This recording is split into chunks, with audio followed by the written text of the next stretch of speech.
here for another episode of our Rational Wellness Podcast. It's confusing to know what you're supposed to do to be healthy. What should we be eating? How should we be exercising?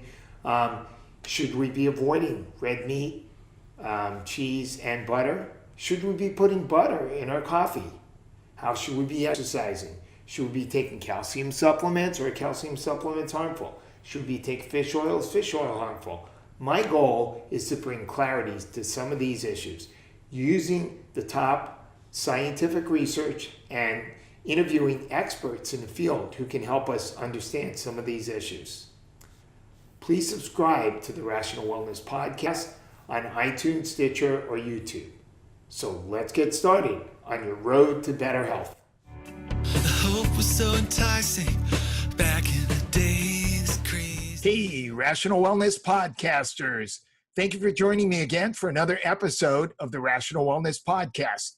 And we have a really interesting topic today. We're going to talk about electromagnetic radiation, which is a type of radiation given off by cell phones and computers and iPads and alarm clocks and microwaves and all kinds of other things. And this form of radiation is ubiquitous in our modern environment. And as the evidence has been coming in, showing that there's more and more potential danger from a whole series of health effects, the industry, of course, has their head in the sand and is telling us that there's no problem. Meanwhile, at the same time, the cell phone companies are having you sign waivers that they're not going to be responsible if you get brain cancer or some other condition. So they know that chances are down the road, we will have the type of proof that is considered the highest level of validity by everybody in the medical community. But at the present time, there's still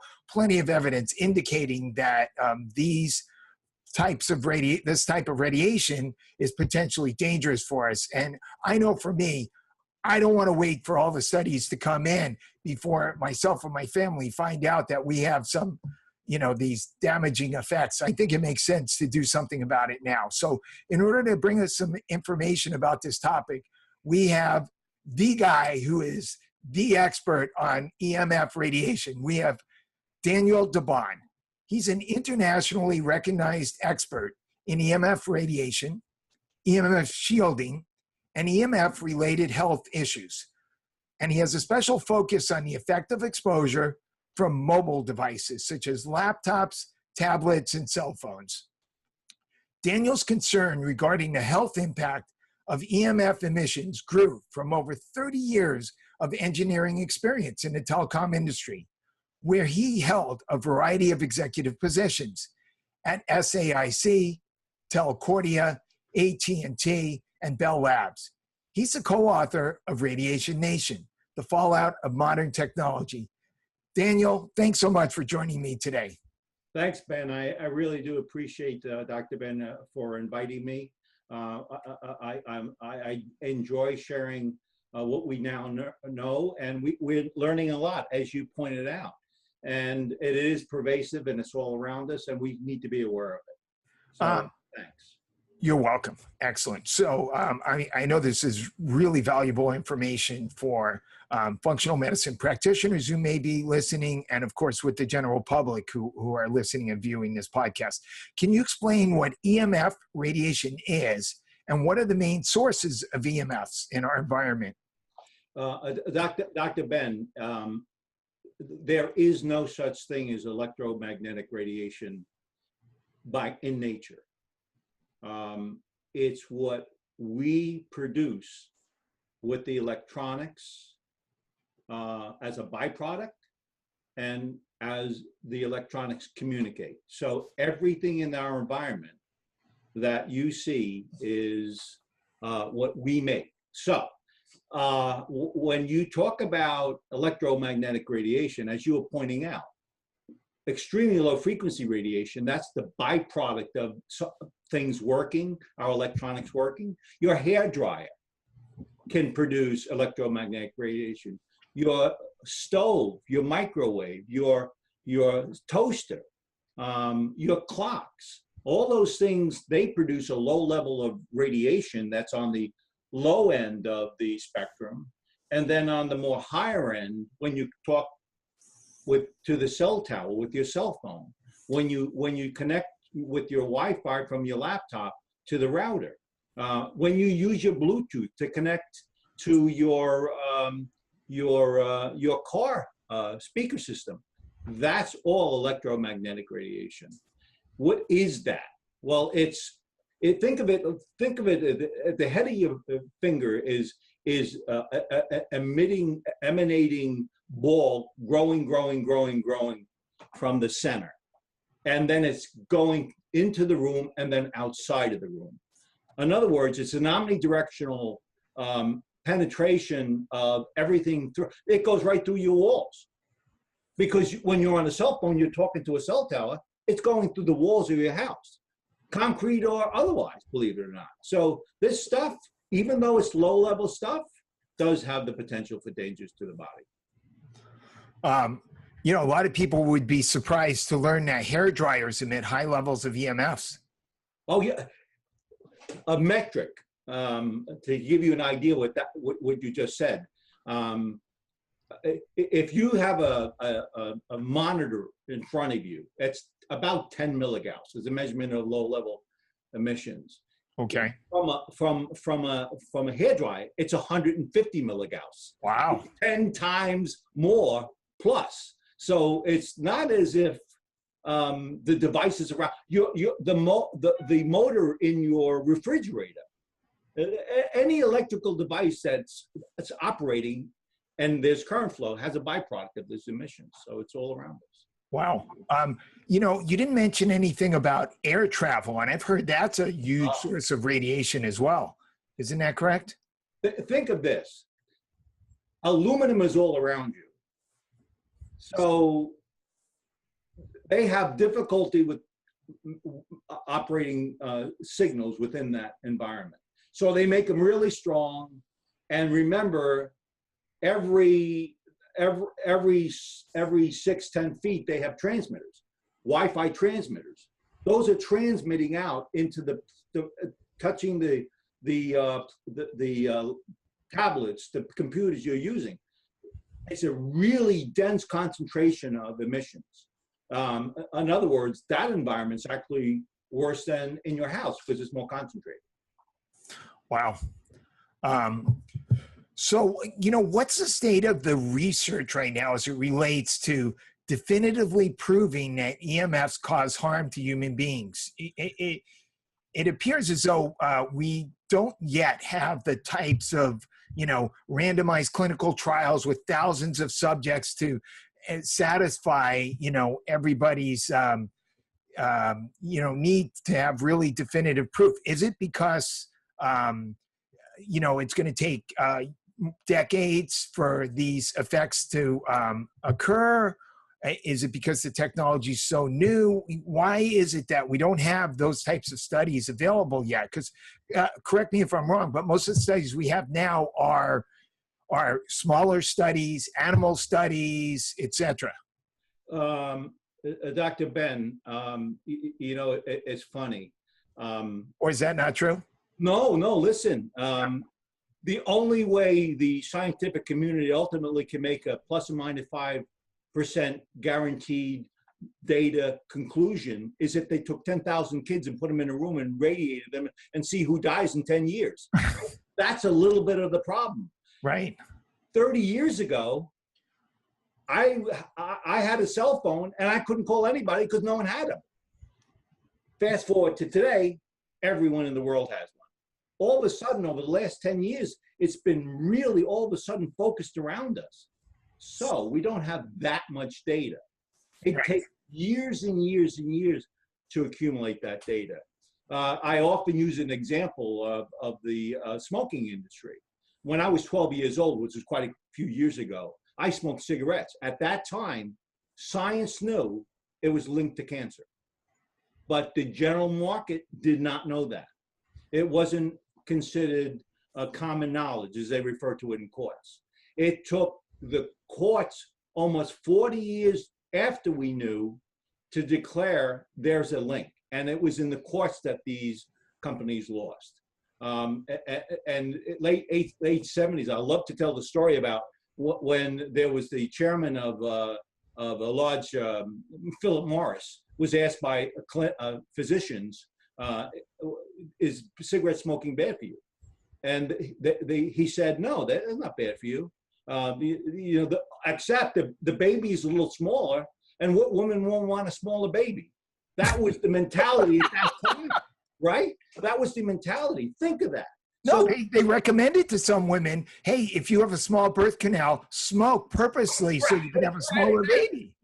Think about that. Right. It was unbelievable. Right. Where this, and because it's so recent in our lives. And then, of course, when that woman went to the shoe store to get a pair of shoes, they used X-rays to measure the size of her feet because, if you can't see it, how can it hurt you?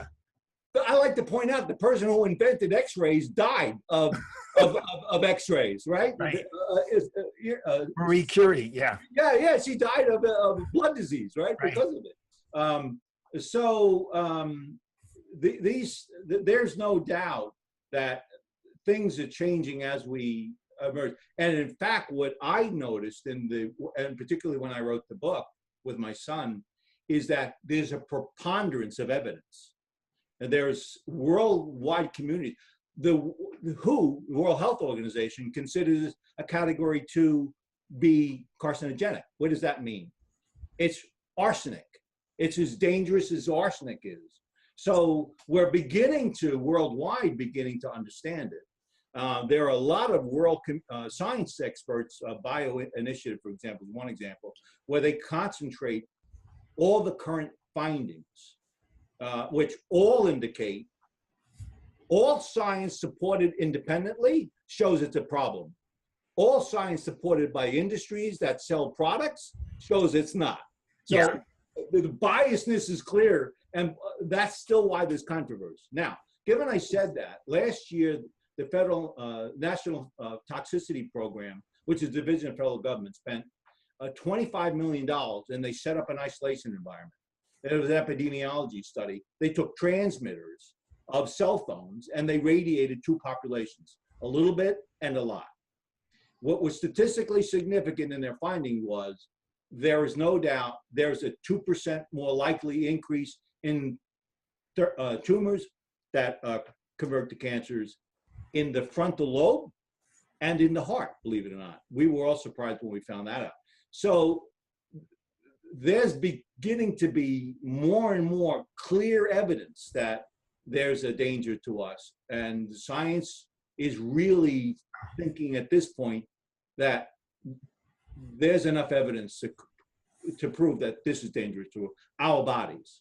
And potentially, from what I've seen, there's wherever you, like with respect to cell phones, wherever you carry your cell phone, that part of the body is potentially, more vulnerable, going to get a higher dosage. I saw that study from UCLA where they followed these 4 women who kept a cell phone, next to their breast for an average of 10 years. All 4 of the women got a tumor in their breast on the same side. Yeah, it's like, doctor, I put my cell phone next to my breast and all of a sudden I'm getting tumors. It's not a mystery. Don't put it next to your breast. It's as simple as that. I just came from the gym. You can't believe all the women that are doing that. Everybody's got their cell phone. It's either in their pocket or they're sticking it in their shirt. And these people are trying to get themselves healthy, and they're probably doing themselves long-term harm. Dr. Ben, when you take a cell phone and you put it in your front pocket as a male, within several hours, 25% of the sperm is immobile. Wow. It's serious stuff under these exposures.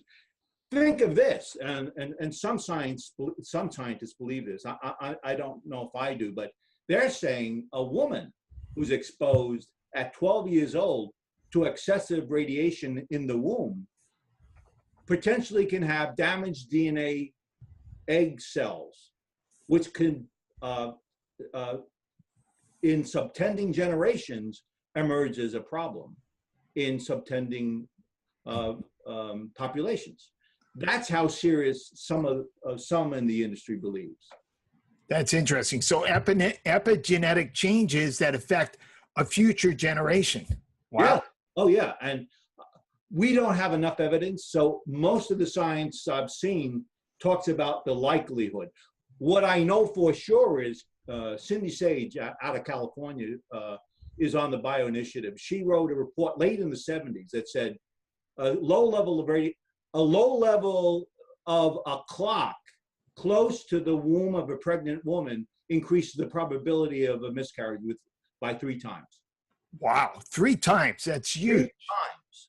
And that was her evidence. Was it statistically significant? No, because you needed 10,000 pregnant women. Right. And that's the argument, as you may know. So you brought up alarm clocks. You know, since alarm clocks give off EMFs and people often have them by their bed, I mean, what's the best type of, is there a type of alarm clock that has less EMFs? Can you shield your alarm clock? How far should you have your alarm clock from your bed? What's the best thing for us to do, given that some of us do need help getting up at a certain time? I'll jump to the conclusion part a little bit. Okay. Simple distance is your best safety for you. If it's 1 foot away from you, if it's against your head, that's considered 100% of danger. If it's 1 foot away, almost 80% of that danger is gone. Oh, if wow. 4 foot away, 98%. In other words, if you put your clock 4 foot away, there's very little danger. Remember, that's important in sleep because you're there 8 hours. You're there for a long period of time. The duration of exposure can be very long. That's why you want to pull it away.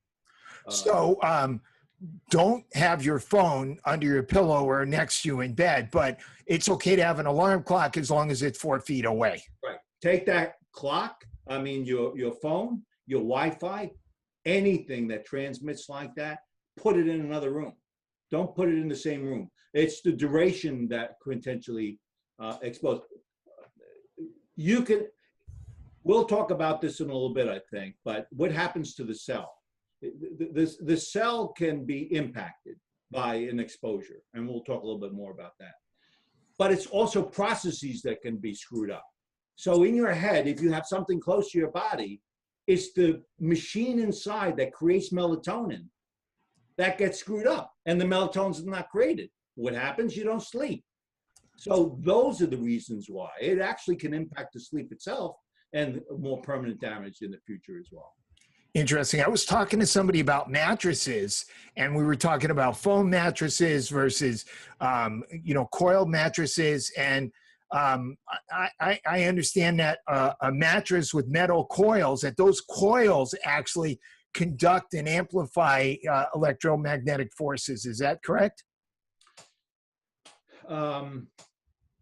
Extremely low frequency stuff is not attracted to ground, is not attracted to metals. Okay. So if you had your dryer on it all night and it was emitting, it wouldn't be attracted to that. Okay. But your Wi-Fi is. Oh, okay. Your cell phone is. Okay. So it can draw it. I don't know if you remember when you wanted to improve the rabbit ear antennas to get a better signal when it used to be rabbit ears. Yeah. Put aluminum at the end of it. Okay. Aluminum attracted the signal more. That's an RF signal. Right? That's what you're doing here. You're actually attracting it. And when you said RF signal, that's radio frequency, and EMF is a form of RF signal, right? Yeah. Let me tell you what an RF signal is. So you better understand what the challenges are with it. An RF signal is around 2 gigahertz. It's just a number, around a 2. A microwave is around a 2. So when you take and you put a piece of meat inside an oven, you heat the water between the cells oscillate, and the food cooks. That's known as a thermal emission. And microwave is a radio frequency wave. It's the same frequency, except one is a lower magnitude, it's less energy. But it is a thermal emitting signal that is heating up your head by 2 degrees. So in terms of microwaves, we know that if you stand in front of a microwave oven close to it, you're going to get, Right. dangerous, radiation. What about the effects of the microwave on altering the chemistry of the food? Is that damaging to us? It's damaging to the food. Okay. It actually can make it a carcinogenic. Oh, okay. So it depends on the food. It depends on the composition of the material that's being cooked. But there's no doubt the minerals, the benefits of the food is diminished with more and more of the microwave oven cooking your food. There's no question about it. Because in this fast society, when everybody's in a rush, more and more people are just throwing stuff in the microwave. It generates known carcinogenics from those exposures. There's no doubt. So I don't use a microwave, as you could imagine. Yeah. It's a precautionary measure. Yeah. It's like, I'll use an oven. I'll heat it up there. That'll be okay. It gets hot. I'll be able to eat it. Takes a few more minutes, and that's okay. Yeah, but I don't worry. Right. So what do you think are the biggest risks from EMFs? Is the biggest issue, damaging effects to the brain, like brain cancer, or cognitive effects, or cellular damage, or DNA damage? What do you think are the main health effects of EMF radiation? It actually is a gamut. It's the entire gamut. When you can get headaches, your hands can hurt from the exposure. Of course, we talked about the sperm count. The cells can react to the signal. We know for sure that many of the physicians consider the damage to the cell. They call it oxidative stress. Yes. Right. And oxidative stress is where the cell's saying, stop exposing me to that thing. By the way, it's a toxin, right? You think about the cell looks at, it doesn't reinvent itself every time it sees something different in the environment. Environment has the volatile organic compounds, which is the chemicals in the air that we get upset about. So By the way, let me just interrupt you real quick. Sorry hopefully you don't lose your train of thought, but does that mean that antioxidants would provide some benefit since radiation causes oxidative damage? That is a very recent sort of understanding. I'm not convinced that that's in and of itself is sufficient. Okay, I'm sorry. Go ahead. No, but that's a good question because I don't believe in most of what people are saying. Antioxidants are some of the things but it's because of the impact to the autoimmune system that actually may be why there's benefit. In fact, Dr. Ali Johansson out of Sweden recently published with some colleagues, he's saying that it's not just the oxidative stress to the cell. It's not just the penetration of calcium when the membrane gets damaged. It's not the mutation that occurs as a result of that. It's not just the DNA damage that occurs from that, but he believes it's also suppressing immune system. So there is maybe beginning to be some evidence that there are ways of dealing with it, but we don't know much about that yet. Wow. So you're right. I got off the subject. I don't remember the question. I'm sorry. So you were going on about the main health effects of EMFs. Oh yeah. So what we know is it can be a gamut of just bothering stuff. It just bothers us a little bit. Yeah. 20% of our population is electromagnetically hypersensitive. The known subject, mostly women. It seems like the more we get exposed to these emissions, the more is there a growing trend that people get a headache. When they bring a cell phone to the head, they almost immediately get a headache. We know there's leukemia, ADHD, all have been linked to electromagnetic radiation exposures. So there are the full gamut of known, scientifically proven in many, many studies that says it's across the board to all of us, including oxidative stress to the cell. So in terms of regulations for EMFs, in your excellent book, Radiation Nation, which I highly recommend everybody get a hold of, you talk about the fact that the basis for regulating EMF emissions is something called SAR, the specific absorption rate. And can you explain why this standard for our regulations is outdated and insufficient? Yeah. Going back 30 years or more ago, there was a standard set by the federal government, managed by the FCC. And what it does is it says you can't make a signal any stronger than this number. What they had was a 6-foot male that occasionally used the cell phone. And what they said was, if a 6-foot male uses it occasionally, that signal, max, can only penetrate that male by 1 inch, and it can only heat up by 2 degrees. That's what the standard was. And it was only the thermal impact. Most of everything we've been talking about, Dr. Ben, it's the biological impact. It's the deterioration of the cell and its impact that happens 5 years from now, 10 years from now. Damaging the DNA of the cell doesn't mean you're going to die today. It does mean it may have a problem 10 years from now. And really, so the biological impact is more likely true to be the bigger problem than the thermal component. That's why if you look at the standards, they're archaic. And it was, and I hate to get into the detail, but it was on an analog signal. An analog signal is a constant load. Take a piece of steel, a post, put it on a piece of concrete with 10,000 pounds on it. That concrete won't break. That's an analog signal. If you lift it up and you put it down, lift it up and put it down, you become a jackhammer. That jackhammer is now the current digital signal that's on these subtending generations of cell connections. And it's that more likely that is damaging the cells than the analog.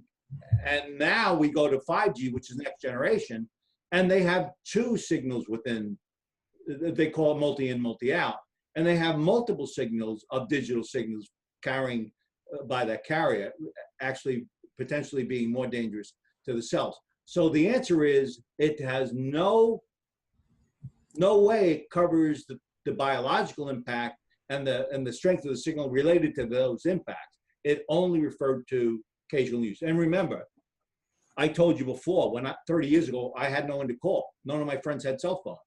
You take that cell phone and that signal that you have today, that signal will go completely through a child's head that's 6 years old. Because the way the immature cranium, the brain itself is immature, it's all very, very soft tissue. That's pretty dangerous. And no one expected that. No one expected to have it in your lap with a laptop, with a tablet. No one believed kids at 6 years old, 8 years old will be sitting there with playing a game all day with the RF transmitter coming out of the front of that thing. Yeah, and you see that a lot.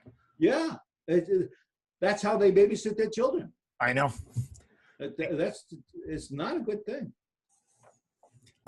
You mentioned 5G, and so there's debates now in public interest about the fact that they're trying to put cell phone towers on almost every block or multiple stations on blocks because they have to increase the amount of transmitters to create this 5G environment. Yeah, actually, a great question. When you have around a 2 gigahertz signal for your cell phone, around that, Right. It can go 3 to 5 miles. It can really travel. And with the current 4G level of technology, you actually can put up to 10, a little bit more gigahertz of data on that, right? But when you go to 5G, to broaden the bandwidth of those signals, they're going to be going not from 2, but 10 to 50 times more speed. Wow. So it goes to 60 gigahertz. And as I said before, to improve the probability of increasing the data, what they're doing is, when you have a pool in your backyard and your wife says, go fill it up, you bring your hose out there. If your wife says, I want it today, I don't want it tomorrow, you get the second hose and you put it in. Now you have 2 hoses. You're doubling the volume of data. Well, that's what 5G does. It doubles the volume of data, and it increases the speed substantially to get that data to you. Why is that a problem? That can't go 3 to 5 miles. It can only be a couple blocks. So they're going to be putting those towers every few blocks. And as you alluded to, what's happening is the federal government's pushing down the requirements that allow cell phone companies to bring them in without local approvals from the construction planning zone. They're saying we have the right to just install it, just like they're doing with smart meters. They're allowed to do it, and we can't stop them. Wow. I know I've gone out of my way to not have a smart meter at my home.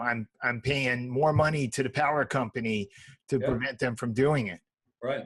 What about those of us who have the smart meters? How dangerous are these? And, what can we do to shield ourselves from the effects of smart meters? What we were doing, we talked about distance. If it's on the side of your garage and there's 20 feet between you and the first inside wall of your house, there's no dangers at all. Don't worry about it. You just don't worry about it. Most often that's the case, where they're really located in this place where they're really not having an effect. The one on my house is directly adjacent to one of the bedrooms. So move the bed. Well, I'm not getting a smart meter as long as I can hold out. If you have a meter and it's against the wall and the inside wall is where you have your bed, move that bed. Yeah. At least 10 feet. Yeah. Because that's a constant load for a long period of time. What about just the power box? No, the power box, there's really no real concern. Okay. If you're electrically hypersensitive, current is flowing and there's some level of emission from that, but generally most of us are fine with it and it's not dangerous. Oh, okay. So for the smart meter, can you put some protective shield up on the wall? Some manufacturers are beginning to consider ways of dealing with that. And yeah, there are, but I'm not sure how effective they are. Remember, I told you they're an omnidirectional signal. It's like a cell phone signal, by the way. Right. Almost the same thing. And it's omnidirectional. In other words, it goes in all directions. So they have shields that prevent it from going to the sides, but they don't have it so it's protected from the front and back. But you're right. Putting a shield inside your house can be effective. So what about shields for cell phones? So 2 questions. One is, I know that you have a company called Defender Shield, and you offer some products that can help us shield ourselves from the EMFs from cell phones and laptop computers. Can you tell us about those products and how they work? Yeah. We're not victims. About 5 years ago, my wife asked me, my wife said to my sons who were using their laptop for several hours on their laps, "Isn't that good? I want grandchildren," she said. And she didn't know why she said it, but I instantly realized what it was because I had the technical background. So I went to try to find something that really was effective, and I couldn't find it. So I built them one that actually shielded them. and their friends wanted something. And now all of a sudden I'm in the business of creating products for all sorts of different things when they're close to the body. To protect yourself, you can't do anything about the Wi-Fi being transmitted by your neighbor. You can't solve that problem. But you certainly can solve some of the problems when you decide to use a device close to your body. And that's what we do. We have for laptops, for example, we have a pad that you put between you and the device, and it shields you. If you have a cell phone and you want to put it to your head, you can close it, and this shield stays between you and the device and prevents that omnidirectional signal from going into your direction. It's a simple concept. We just stop it. So we have product lines that are designed to protect the body anytime you choose. If you have it in your pocket, make sure the shield is towards the body and you're protected. That's great. So where can we get these products? Where do we go? You would go to defendershield.com. Great. Defendershield.com, and we have a variety of products that help people protect themselves. And I got to tell you, when I was doing the design for that product, we talked about there's not a lot of statistically significant scientific evidence, although last year they did. There's anecdotal stuff. There was a 16-year-old daughter of these parents who bought her a cell phone because she wanted to have a cell phone, call her friends. A year later, she died of a frontal lobe brain cancer. Wow. Simple things. Keep it away from you. Don't put it close to your body. If you choose to do it, make sure you either use earbuds that prevent that 1.6 watts per meter squared from hitting your body. And that definitely helps. Use it in speakerphone mode and you're perfectly safe. But if you wanted to put it to your head, you really want to look for a device that can actually shield you completely from that signal. What about using Bluetooth? Oh, I'm asked that question all the time. Bluetooth is an RF signal. Okay, so it's not safer. It's a thermal emitting signal. It's a microwave signal. So there's no doubt. The level of strength of it is less. It can only go 30 to 50 feet, right? But under long durations, close exposure, science is not smart enough to be able to differentiate the difference between that and a Wi-Fi. So in your car, you're better off putting if you have to talk to somebody on the phone, I know it's best not to at all, but if you had to have a brief conversation, it would be better to put your phone on speakerphone than Bluetooth? First of all, if you use it a few minutes, just put it to your head and use it. The durations are not that long. It's not going to have an impact to the cells of your body. It's when it's an hour, when it's half an hour. You have these long durations. But a good practice is where you keep it in speakerphone. If you want to have a Bluetooth, put it on the seat next to you. And then phone on the seat next to you. Yeah. And then the signals that are being transmitted are a little bit of distance away. Okay, I see. Yeah, right. And it's a little safer. Well, that's good. That's what I usually do. But what also true, a cell phone generates extremely low frequency emissions. It generates Bluetooth, Wi-Fi, and cellular connection. There are 4 potential sources. Wow. If you don't need your Wi-Fi on, turn it off. If you don't need your Bluetooth on, turn it off. Why? Because you're reducing, I call it the bees in the room. Anytime you want to make sure you have a safe environment, you want to make sure you reduce the number of sources in your space. 1 bee won't kill you if it's in the room. 1,000 bees will. A simple practice. At night, turn your Wi-Fi off with a timer. That takes that bee out completely. If you don't, when you have a laptop, connect it to your Ethernet. Connect it to the router, not through Wi-Fi, but through the Ethernet wiring. Simple little things you can do to help yourself reduce the bees in the room. And that's always a good precautionary measure that I recommend.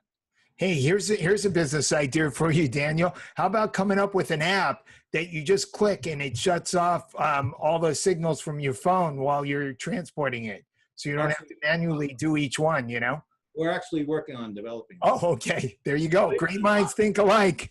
Yeah, it's like, doctor, there's all these bees in the room. All right, turn them off. Right? It's a simple solution, right? Yep. It's just like a lot of the things we help patients with Right, nutrition, exactly. and, you know, it's like drink a lot of water, eat fruits and vegetables. Yeah. Right, exactly. It's just be cautious. The precautionary measures are your best friend. That's great, Daniel. It's been a great conversation. I really appreciate the information you've brought to us. Very, very valuable. So for practitioners and viewers who'd like to get a hold of you, what's the best way for them to contact you? I know you mentioned defendershield.com to buy your products. Yeah, I also recommend, if anybody wants to get in contact with us, get on that site and just simply send us a message. I try to be as available as I can to help people think through these problems, because it's becoming more and more. By the way, in 2005, 30% of us had cell phones in the world. In 2013, 99%. 99, wow. Yeah, there are more cell phones in the world than there are toilets in the world. I mean, and think of it that way. I mean, they're so pervasive. So interesting statistics. Excellent. Thank you, Daniel. Catch up with you soon. We really appreciate you inviting us. Thank you. Absolutely.